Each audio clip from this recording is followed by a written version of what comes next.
As parents, we have heard college internships are oh so important. So the question on the table today, how can you help your student make the transition from intern to employee?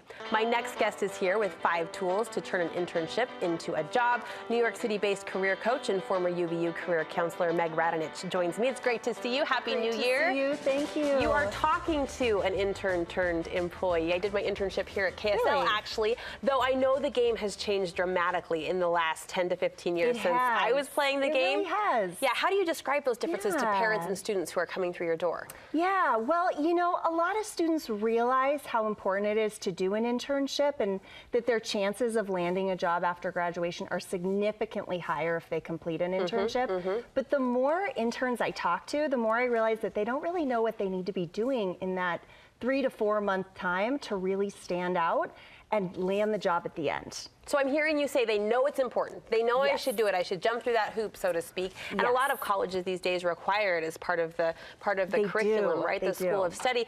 But it's what they're doing in those 3 to 6 months that really can make the difference. They don't really know how to stand out. And I'm finding that a lot of students are sort of blindsided at the end when they don't get the job and they realize there were all of these things that they should have been doing. They just didn't know. You don't know what you don't know, right? Let's fill people in so they do know, both students who may be watching and also parents who may kind of be that bug in the ear of a student maybe seeking out to get this internship. The first strategy that you're encouraging us to employ revolves around one little word, and that is feedback. Yes. Too many students wait until the very end of the internship to ask for formal feedback.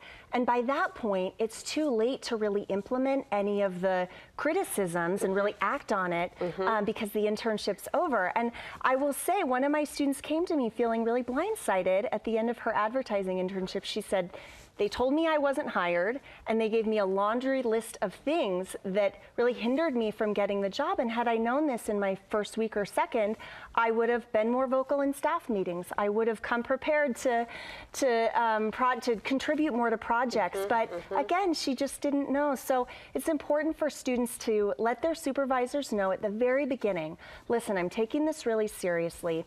Could I sit down with you for maybe 10 minutes every month just to go over some of my goals and make sure that I'm on track to accomplishing what I want in this short amount of time? I have to say now, as someone who brings on and helps, you know, coach interns, it's as much about the ask as it is the course correction that could come. Meaning, if an intern walks through my door and is up front saying, give me feedback, that tells me so much about them as a person. That's right, because you have so many other things to do. Your full-time job isn't giving feedback or mentoring or coaching. You're running a show. And so if that intern shows the initiative and says, here's what I want feedback on. I'm nervous about my public speaking skills. I don't know about this. I don't know about that. Give me direct, blunt feedback. You're going to want to invest in them because they're investing in themselves. Yeah, and the willingness, right? I mean, confidence is fabulous, but I think second to that is a humility, and they work in tandem. So that willingness, I think, shines too. Strategy number 2, get involved in long-term projects. Is this like a keep me around, you need me for this project, so I'm going to hang a little longer? That's it. It's a great hack. Yes, yes. It's something that I think is a great trick. You know, if you're at a company that is a little old school and they're slow to catch on to social media, and you're this young intern and you know how to do it, you might as well create a little bit of job security for yourself, because that is a project that's going to extend beyond the 3-4 month internship. So get in there, find what needs to be done, figure out what that company's pain points are, carve out a niche for yourself, and then at the end of 3 months, they're not going to want to train someone to do what you've already done. They can't afford to let you go at that point. That's I like it. It feels a little sneaky, but in the best of ways. Right? I know. Get your claws in there and hold, right? Hold on to me. All right, I have issue with the word networking. I think it's often misinterpreted, but this next strategy speaks to the positive side of that, which is you want students in their internship experience to really create some real, true relationships. Exactly. I remember being an intern and everyone was always saying you're there to network. And I didn't really know what that meant. If I had it to do over again, what I would do is once a week, I would ask someone from the organization to go to lunch with me. People from my same department, someone from, you know, if I'm in marketing, ask somebody from HR, do a little bit of cross-department marketing, and go to lunch and ask them, you know, where do you think the industry's going? How did you get your job? What are those long-term projects that I should be getting involved in to make myself irreplaceable? That is one of the most important things that an intern could be doing. And also talk about the Utah Jazz, talk about skiing, talk about your weekend. Can we broach those personal lines too? That's where I think real relationships are formed. I think of the relationships I created during my time as an intern here at KSL, and the name Carol Makita comes to mind. She became a dear friend to me during my internship and continues to be a dear, dear friend and mentor to me. That's so great. You know, in this position to this day. So I think those relationships can carry you, I mean, beyond just a job, but just make it an enriching life experience. At the end of the day, that's really what it's about, right? And so, and I know it's intimidating. I know it's intimidating. But for interns, you know, ask someone in an entry-level role who's just a few years ahead of you. That's not going to be that big of a leap. As scary. Be a record keeper is your next strategy. Explain this one. So internships are usually pretty fast-paced, and you're learning a lot at this rapid speed. Yes. Document everything that happens. A client gives you positive feedback. Make sure you're writing it down.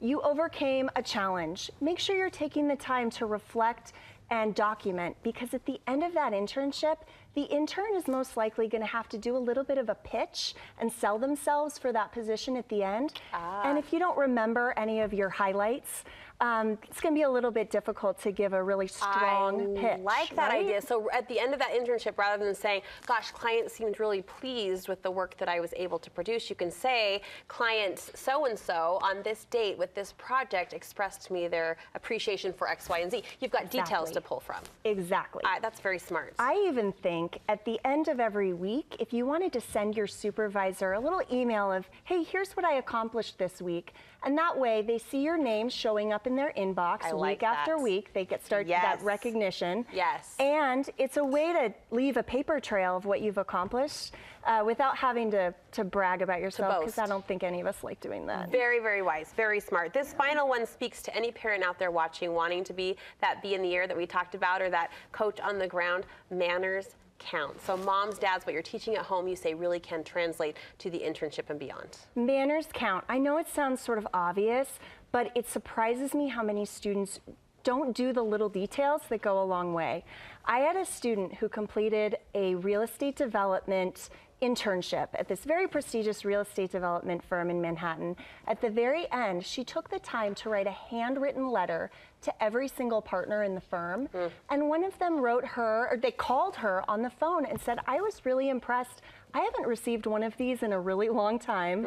Let me know when you see a job you're interested in, and I'll help you make it happen. There it is. There it is. Little details. All right, Meg, thank you so much. Where can people go if they want more information or tips like the ones we discussed today? MegRadunich.com has everything you need. You're helping so many students kind of land their dream goal, their professional career, get that going. So thank you for the work you're doing. We appreciate your insights. Thank you, Brooke.